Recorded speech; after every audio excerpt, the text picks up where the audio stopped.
karapatan, sakit at lahat na hindi ko ipararami sa'yo. Ibinuhunyagan ng iyong mata, sumisigaw ng pagsinta, pati papatulad ang pagsuyong nagkulang. Tayong umaasa, hilag at kanluran, ikaw ang hantungan at bilang kalungan mo. Naririto ko't nakikinig sa'yo.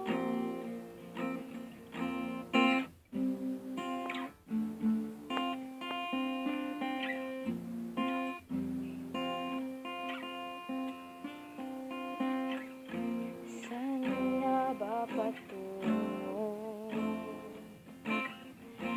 kaya bakit nahihiwagan